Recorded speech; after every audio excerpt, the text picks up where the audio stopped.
I want to try and make a quickie video here. When I upgraded the control to software in the Centroid control to 3.14, M30 wasn't behaving like it used to, and for me what I was used to seeing it do is when the program got down to M30 it would shut down the spindle and you know, wait for the user to do whatever. You want to restart it and so forth. So I inquired Centroid support about that, and they said that they changed it so that spindle stayed running and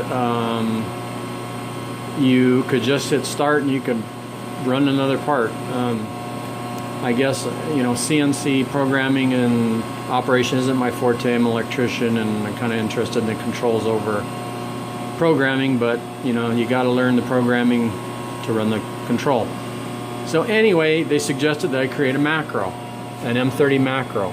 And what basically that does is any of the M codes up to 90 you can modify quite simply. And of course there's some that you probably don't want to modify, but there are some that you can, and you can use for whatever you need to use it for, and then call them up in your G code. So let me show you really quickly. I'll open up File Manager, go to Windows, CNCT, this is where the software's at, and if you go down here you'll see M30, and it's a .mac file, and that's the way it has to be presented, so that when you hit M30 in your G code program, the software will look to see if a macro exists, and if it exists it'll run that macro first. If there is no macro, then it's going to default to what your Centroid manual says will happen if you call that M code. So anyway, it's pretty simple. It's just a text file, and in my text file I put an M5 and then an M2. M5 will stop the spindle, and M2 should take me back to the beginning. So let me see if I can demonstrate that for you. Again, it has to follow this setup, M30.mac, so the software can recognize it. So let's see if we can get this thing going, and I'll show you what it does. We'll start the software back up.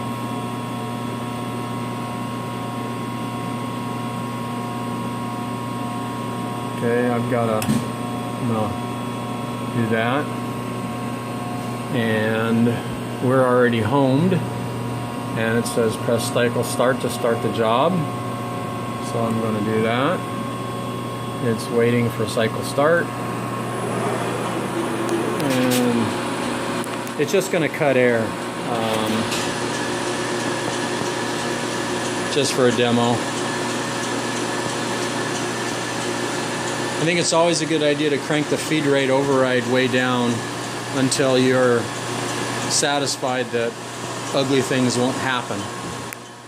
But here you see it's running the software, running the code, and here pretty soon we're going to get down to M30 and you'll see what she does. It's going back, and it did what it's supposed to. It basically shut down the spindle, and if I want to rerun this, say I loaded another part, I hit cycle start, and it's going through the motions again, and it'll repeat. So pretty cool. I mean, I thought it was to me that you can modify the M codes to do what you want them to do, or customize them. So that's it. I guess I'll show you another quick tip when you shut down, if you don't want to wait for homing your machine from startup. You'll see that my carriage is kind of midway on the bed, and home position's way back by the tailstock, and it really creeps to get over there. So basically, I'm going to hit the escape key, and I'm going to go to shutdown, F10, and this feature called Park is pretty cool. You press F1,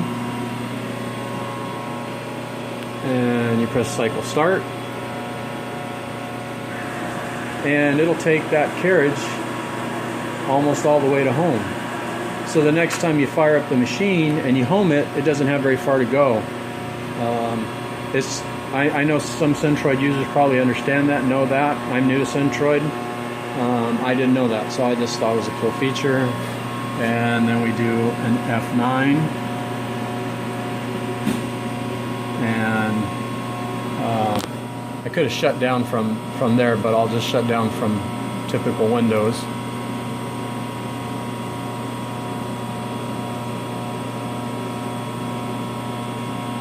And then you just shut down your machine.